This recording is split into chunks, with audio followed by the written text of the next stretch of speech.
সুপ্রভাত। কেমন আছেন বন্ধুরা? আশা করি ভালো আছেন।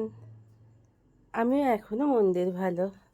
তো শরীরটা এখনও ঠিকমতো আমার সুস্থ হয়নি। একটা যা কাশি হচ্ছে, মনে হচ্ছে একদম শরীর কাঁপিয়ে দিচ্ছে। আর যা আওয়াজ, কাঁসর ঘণ্টার মতো আওয়াজ বেরোচ্ছে গলা দিয়ে। তো যাই হোক, তবুও মন্দের ভালো। আপনারা সুস্থ থাকুন, ভালো থাকুন।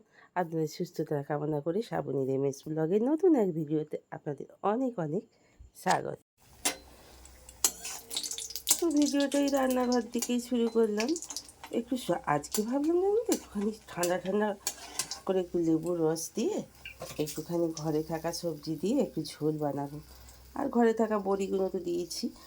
আর একটু ফোড়ন দিব কালো জিরে আর একটু জোয়ান, কালো জিরে জোয়ান দিয়ে দিলাম। এবার একটু চলুন,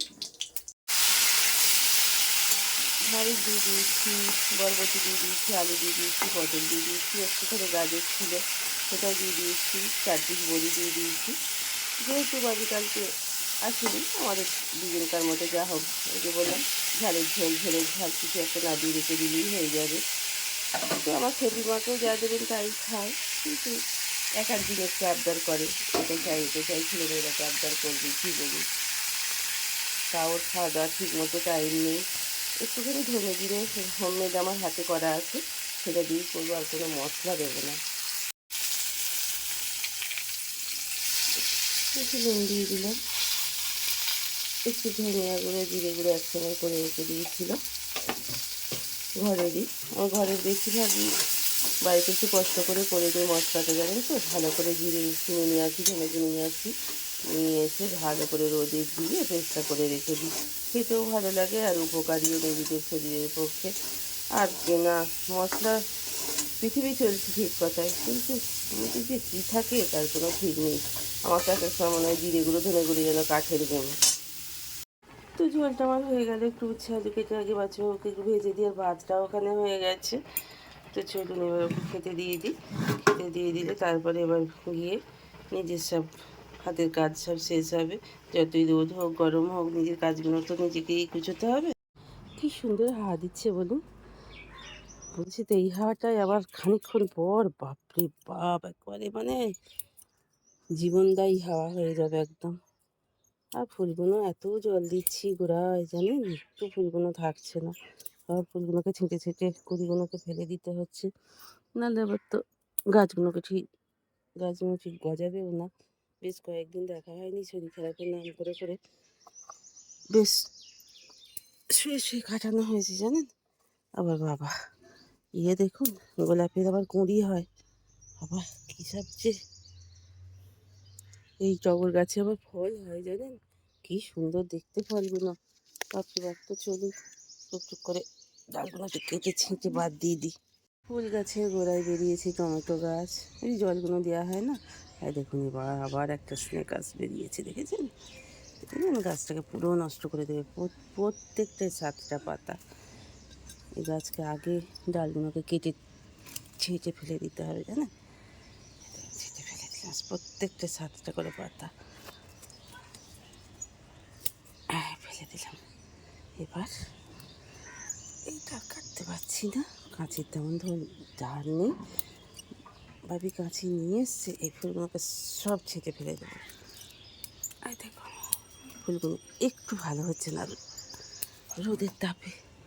হ্যাঁ, বিচ্ছিরি হচ্ছে গোলাপ ফুলগুলো। কত ঘাস হয়েছে দেখেছেন গাছের গোড়ায় গোড়ায়।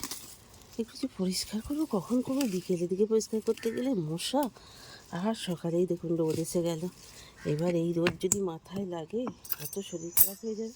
তাহলে পরিষ্কারটা কখন করবো বলে নিজেকে বাঁচিয়ে। দেখুন সব কত সব, গাছগুলো এত গুণ হয়ে যাচ্ছে, টবটা ভেঙে গেছে। কত টব এইভাবে নষ্ট হয়, বাড়িতে আর দেখার সময় হয় না। তো বাইরের একটুখানি কাজ, বাসনগুলো ধোয়ার আগেই আমি এই কাজটাই বসে পড়লাম, যে অল্প রোদ রয়েছে, একটু কাজটা করে ফেলি, একটু এখানটা পরিষ্কার করে ফেলি। একটা বড় টমেটো গাছ হয়েছে, দেখুন এইখানে ফাটা থেকে বেরিয়ে, বুঝেছেন। তো চলুন করে নিই একটুখানি পরিষ্কার। বন হয়েছিল দেখুন, কি কী অবস্থা হয়েছিল। একা সংসারে মেয়েদের কখনোই কাজে শেষ হয় না। আপনি দেখবেন যে কোনো কাজ আপনার হাতের গোড়ায় ঠিক চলে আসবে। তুই যাই হোক এখানটা পরিষ্কার করতে করতেই মানে অনেকটা টাইমই চলে গেল। এবার বাসন ধোবো, জল ট্যাগ করবো, ইয়ে করবো। যেটুকু সময় পাই এইসব কাজগুলো করে নিজেকে ফ্রি রাখার অনেক চেষ্টা। লোকের বাড়ি গিয়েছি, লোকের কাছে গিয়ে দাঁড়ালেই কী হয়, লোকের বাড়ি গেলে কী হয় বলুন তো, কুটকাচালি। আর আমাদের এদিকটা একটু গ্রাম্য সাইড তো, এগুলো খুব আছে জানেন তো। এর ওর কথা নিয়ে এখানে ৫ জন মেয়ে ছেলে বসে আছে মানেই কুটকাচালি। ওই কুটকাচালি, সমালোচনা এসবগুলো আমার একদমই ভালো লাগে না। এখানে অনেকেই বলেন তুমি তোমার কোথাও বেরো না। হ্যাঁ, আমি না বেরিয়ে এইসব সমালোচনা থেকে দূরে থেকে নিজের কাজ নেই বাড়িতে থাকতে ভালোবাসি জানেন তো। তো চলুন এবার একটু পরিষ্কার পরিচ্ছন্ন করে নিয়ে এগুলো সব চারিদিকে নোংরাগুলো পড়লো, ফেলে দিয়ে এলাম বাইরে গিয়ে। এবার ঠাকুরের বাসনগুলো একটু তেঁতুল দিয়ে বেশ করে ভালো করে একবার ধুয়ে নিলে, দিয়ে তারপরে বাসন কোসনগুলো ধুয়ে নিলে কাজ বাইরে সকাল তো, আর সিম করে হাওয়া দিচ্ছে, নানা রকমের কীট পতঙ্গ, পোকা মাকড় অনেক কিছুই বেরোতে পারে। তাই একটু পরিষ্কার পরিচ্ছন্ন নিজেই যদি করে রাখা হয়, অনেক সময় নিজেদেরই তো সন্ধেবেলায় চলাফেরা করতে হয়, আর কারেন্ট ফারেন্ট চলে গেলে নিজেরাই একটু বাইরে ঘোরাঘুরি করতে হয়। তাই একটু পরিষ্কার পরিচ্ছন্ন নিজেদেরই যত করে রেখে দেবেন ঘর বাড়িতে, নিজেদেরই অনেক সমস্যা থেকে দূরে থাকা যায়। তো যাই হোক, ওই যে বললাম না, নিজের কাজ বাড়িতে নিজে করে রাখা। প্রচুর বাসন হয়ে গেছিলো। কালকে রাত্রে ভাবি আসবে একবার বললো, মিক্স রাইস সেসব করলাম নিজেদের জন্য, আবার ভাত তরকারি করলাম, কিন্তু ও এলো না। যাই হোক, তাই জন্য প্রচুর বাসন হয়েছিল। তো চলুন এবার ঠাকুরের বাসনগুলোকে একটু তেঁতুল দিয়ে ভালো করে সুন্দর করে মেজে নিই। তেঁতুল দিয়ে মাজলে কি ভালো দেখতে লাগে, তেঁতুল আর ছাই দিয়ে বলুন ঠাকুরের বাসন যেন মনে হয় এই বাজার থেকে নতুন কিনে নিয়ে এলাম। তো চলুন বাসনগুলোকে বেশ করে ভালো করে একটু রগড়ে মেজে নিই। তারপরে এবার ধুয়ে একটু, কারণ জল চলে যাবে। ঘড়িতে এখন বাজে 9টা বাজতে 5, আমাদের এখানে 6টা 9টা পর্যন্ত সকালবেলায় জল দেয়। তো সেই জলের সঙ্গেই ছুটে কাজকর্মগুলোকে শেষ করে নিতে হবে। কিছু জল ট্যাগও করে রেখে দিতে হয়, খাবার জল ফলগুলো তুলে নিতে হয়। তো চলুন, জল থাকতে থাকতেই বাসনগুলো মেজে আমাকে ধুয়ে উপর করে নিতে হবে। কী সুন্দর মাজা হয়ে গেল ঠাকুরের বাসনগুলো, ঘটিটা, থালা দুটো। তো চলুন এবার উপর করে দিই। তুলসী মঞ্চটাকে সকালবেলা উঠেই তো একটু জল দিয়ে ধুয়ে দিতে হয় প্রত্যেক দিন। এখানে ঠাকুরের বাসন, ঝুড়ি, সাজি সব কিছুই ধুয়ে উপর করে এইখানেই রেখে দিই। আবার এখান থেকে নিয়ে ঠাকুরের ফুল টুল তুলে নিয়ে তারপরে ঠাকুর ঘরে চলে যাওয়া হয়। বাচ্চাবাবু কালকে বাজারগুলো নিয়ে এসেছিলো, কালকে ঢালার সময় হয়নি, তো বাজারগুলো ফ্রিজে ঢোকাবো বলে ঢেলে ঢুলে ঠিক করে রেখে দিলাম। ঘরদোর ঝাঁটপালা দেওয়া হয়নি, জামা কাপড়ও গুছোনো হয়নি। বাইরে সব কাজ শেষ করে এলো, পাট শাকটা শুকিয়ে যাচ্ছে, পাট শাকটা এবার বেছে নেবো। চলুন ভেজে একবারে বেশি করে ভেজে রেখে দেবো, আজ আমি একটু খাবো, কালকে বাবিকে বাচ্চুকে দেবো। চলুন পাট শাকটাকে ভাজছি। উঠোনটায় বেশ বসলাম, সব কাজই মোটামুটি হয়ে গেছে। চলুন শাকগুলো এবার বেছে নিই। শাকগুলো বাছতে অনেকক্ষণ টাইম লাগবে। তারপর ভালো করে 3বার 4বার না ধুলে না আমার একদম পোষায় না জানেন তো। একদমই শাক না ভালো করে প্রচুরবার আমি 3বার 4বার 5বার করে ধুই। তো চলুন শাকগুলো আগে বেছে নিই। এই যে আমি কালকে কাঁচা আমের আমসত্ত্বটা করলাম, কী সুন্দর উঠে গেছে দেখুন। চলুন আর একটু রোদে দিয়ে দিই, তারপরে একবারে আরেকটু রোদে দিয়ে তারপরে কেটে একটু রেখে দেবো। বাবিকে একটা করে প্রত্যেক দিন দেবো, অফিস নিয়ে যাবো, ও একটু টক খেতে পছন্দ করে। বাচ্চু যদি খায় বাচ্চুকে দেবো, আর আমারও 1 পিস মতো থাকবে, কারণ বেশি করিনি, অল্পই আম ছিল তাই অল্পই একটু হয়েছে। বেশ 1 কেজি 2 কেজির আম দিয়ে করলে অনেকটা থাকে, বেশ সারা বছর ওদের দিয়ে রেখে দিলে, আপনার ঘরে স্টক করে রেখে দিলে আপনি চাটনি করে খেতে পারবেন। কাজ সব শেষ করে নিয়ে আজকে তো মন্ডে, সোমবার বাবি আসেনি, আজকে তো আমাকে পুজো করতে হবে। তো স্নান টান হয়ে গেল, এবার ফুল তুলতে চলে এসেছি আমার কল গার্ডেনে। কলতলার যে গার্ডেনটা আছে, এখানে অনেক গাছটাই কেটে দিয়েছিল কলকে ফুলটা, বেশ কিছু কলকে ফুল আবারও ফুটতে শুরু করেছে। তো আজকে সোমবার আকন্দ ফুল, কলকের ফুল, বেল ফুল, জুঁই ফুল দিয়ে বাবাকে অনেকটা জলে স্নানের জলে ডুবিয়ে রেখে দিতে হয় জানেন তো। এই সারা বছর, সারা মাস যদি এভাবে জলেতে বাবাকে ডুবিয়ে রেখে দেন, সংসারের মঙ্গল, নিজের শান্তি, যেহেতু বাবা সবসময় জলে থাকতে পছন্দ করেন। তো চলুন ফুলগুলো তুলে ফেলি। বললাম না, একটা সোনপাপড়ি আর একটা কলা খেয়ে নিয়ে এবার শোকেসটাকে একটু মোছামুছি করতে এলাম। আবার একটা বিশাল অকেশান আসছে বলে কথা।